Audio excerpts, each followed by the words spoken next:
حسد دراصل خود اعتمادی کی کمی کا نام ہے۔ زندگی ہر روز ہمیں ایک نیا سبق دیتی ہے، اس لیے نہیں کہ ہم اسے پڑھیں بلکہ اس لیے تاکہ ہم اسے سمجھیں۔ زندگی کا راز یہی ہے کہ جہاں رہو، جس حالت میں رہو، خوش رہو، مطمئن رہو۔ سب سے بڑی سلطنت اپنے نفس کا حکمران ہونا ہے۔ اللہ کے خزانوں میں سب سے قیمتی چیز راہ ہدایت ہے۔ اپنی روح کے باغ میں صبر کی کھیتی کاشت کرو، بے شک اس کا بیج کڑوا ہے لیکن پھل میٹھا ہے۔ برداشت کرنا بزدلی نہیں بلکہ زندگی کا ایک اہم اصول ہے۔ جس شخص کے پاس قوت برداشت ہے وہ کبھی ہار نہیں سکتا۔ کردار کی آزمائش تعلق ختم ہونے کے بعد شروع ہوتی ہے۔ اگر خیالات میں گہرائی ہو تو کردار میں سادگی آ جاتی ہے۔ کبھی ماں باپ یاد آئیں تو بہن بھائی مل کر بیٹھا کرو۔ کسی کے چہرے پر ماں مسکراتی نظر آئے گی تو کسی کے لہجے پر باپ۔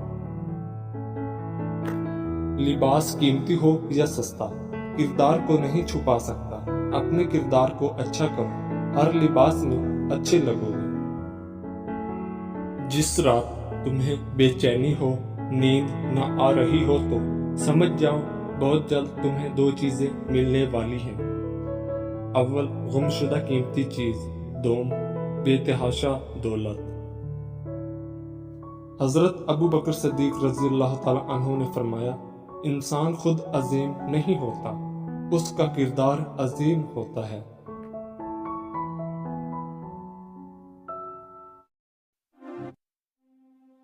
سوتے وقت اول و آخر 5 مرتبہ درود شریف پڑھ کر 300 مرتبہ یا جب بارو یا کہارو کا ورد کر کے کسی سے بات کیے بغیر سو جائیں۔ جس نے جادو کیا یا دفن کیا ہوگا سب نظر آ جائے گا۔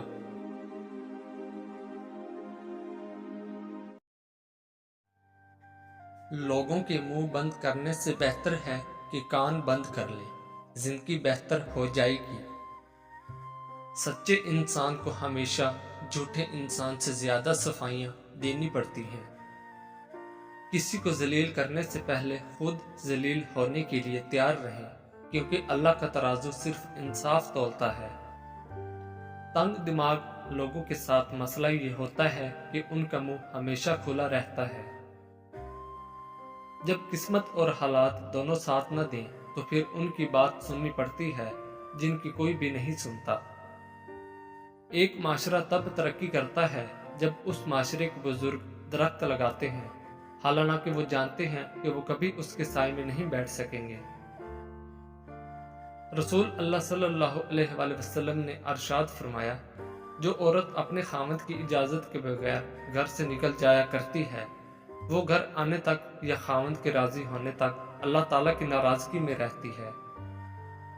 اپنی ضروریات کے لیے دوسروں کی طرف مت دیکھو، جس نے تمہیں پیدا کیا وہ تمہاری ضروریات بھی پوری کرے گا۔ تمہاری ساری پریشانیاں تمہاری خواہش کی وجہ سے ہیں، خواہش چھوڑ دو، تمہیں سکون ملے گا۔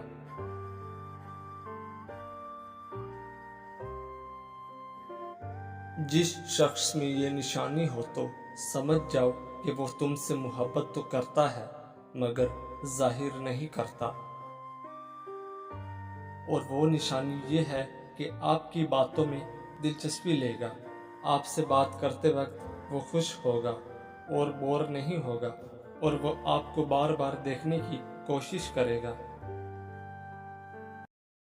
رزق اور دولت کی تنگی سے بچنا چاہتے ہو اور بہت زیادہ دولت مند بننا چاہتے ہو تو اس چیز کو اپنا معمول بنا لو۔ نمبر 1، ہر صبح کو چڑیوں اور پرندوں کو دانہ پانی ضرور ڈالو۔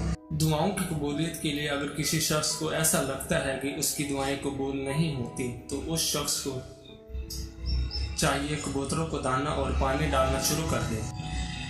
اس سے نہ صرف دعائیں قبول ہونا شروع ہو جائیں بلکہ اس شخص کی جو بھی حاجت ہے انشاءاللہ پوری ہوگی۔ حضرت امام جعفر صادق رضی اللہ تعالیٰ عنہ کا ارشاد مبارک ہے कि कबूतर वो परिंदा है जो न सिर्फ अल्लाह से बहुत ज़्यादा प्यार करता है बल्कि अल्लाह के जितने भी नेक बंदे, जितने भी वली अल्लाह गुजरे हैं, उन तमाम से भी मोहब्बत करने वाला परिंदा है। यही वजह है कि जितनी भी पाक और मुकद्दस जगह हैं, मक्का हो, मदीना हो या अल्लाह के नेक बंदों के मज़ार, आपको तमाम जगहों पर बहुत ज़्यादा तादाद में कबूतर नज़र आते हैं। ये चीज़ कबूतर की फितरत का हिस्सा है कि जैसे ही रात के वक्त भी चाहे कबूतर की आँख खोल ले तब भी वो अल्लाह को याद करते हैं, और जैसे ही वो दिन को उठते हैं, दिन को उठने के बाद सबसे पहला काम यही करते हैं कि वो अल्लाह ताला की इबादत करते हैं, अल्लाह ताला को पुकारते हैं। यही वजह है कि जो शख्स भी कबूतरों को सदका देता है, कबूतरों को दाना और पानी डालता है, कबूतरों से मोहब्बत करता है, इंशाअल्लाह ताला उस शख्स की दुआएं कबूल होना शुरू हो जाती हैं।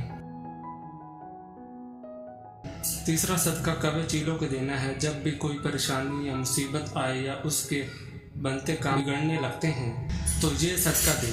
कवा कोई मामूली परिंदा नहीं, असल में कवे के अंदर ये खासियत पाई जाती है कि वो किसी भी इंसान पर नाजिल होने वाली बलाओं को उस इंसान से टाल सकता है। इसीलिए जब भी किसी शख्स पर बहुत ज़्यादा मुसीबत आए और परेशानी आ रही होती है, उसके बनते काम बिगड़ने लगते हैं, तो अहल नज़र बुजुर्गों की जानिब से ऐसे शख्स को यही मशवरा दिया जाता है कि वो कमों को खाना खिलाए ताकि उस शख्स पर नाजिल हुई बलाएं कवे अपने साथ ले जाए, जिसके बाद उसकी ज़िंदगी में सब ठीक हो जाए। कवे और चीलों को सदका देने का ठीक तरीका ये है, आपने बाजार से तकरीबन 1 मुट्ठी भर गोश्त के छीछड़े ले आने हैं। उसके बाद आपने अपने सीधे हाथ से 7 बार अपने सिर पे वार लेना है। उसके बाद घर से बाहर ले जाकर किसी ऐसी जगह पर उन्हें फेंक देना है। कवे और चीलों को खिला दे। जैसे ही कवे चीले आकर इन गोश्त के छीछड़ों को खा जाएंगे, आपके सर पर जितनी भी बलाएं थीं वो तमाम की तमाम आप पर से हट जाएंगी, जिसके बाद आपकी ज़िंदगी में जितनी भी मसले जारी थे, जितनी भी परेशानियां थीं इन बलाओं की वजह से आ रही थीं, वो तमाम ख़त्म हो जाएंगी। इस तरह अगर किसी ने बंदिश करवाई थी तो वो बंदिश भी ख़त्म हो जाएगी, जिसके बाद आपके तमाम रुके हुए काम या ऐसे काम जो बन नहीं रहे थे वो ऐसे बनने लगेंगे कि जैसे बनने का हक बनता है।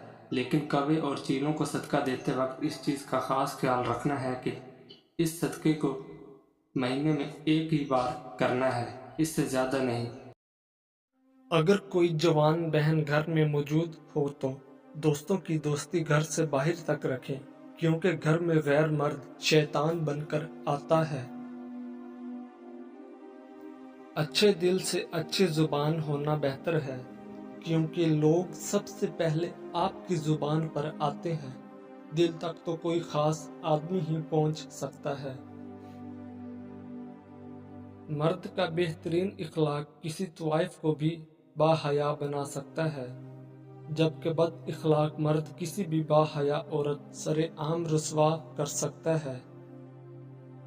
मोहब्बत में दोनों अंधे होते हैं, दोनों को एक दूसरे के सिवा कुछ नजर नहीं आता, लेकिन एक किसी गैर को देखने लग जाए तो दूसरे की आंखें खुद ही खुल जाती हैं। इल्म की जड़ें कड़वी होती हैं, लेकिन फल मीठा होता है।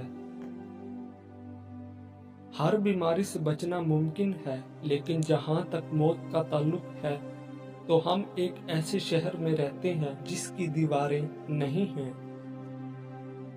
जिंदगी एक कहानी है जिसे एक दिन ख़त्म होना है।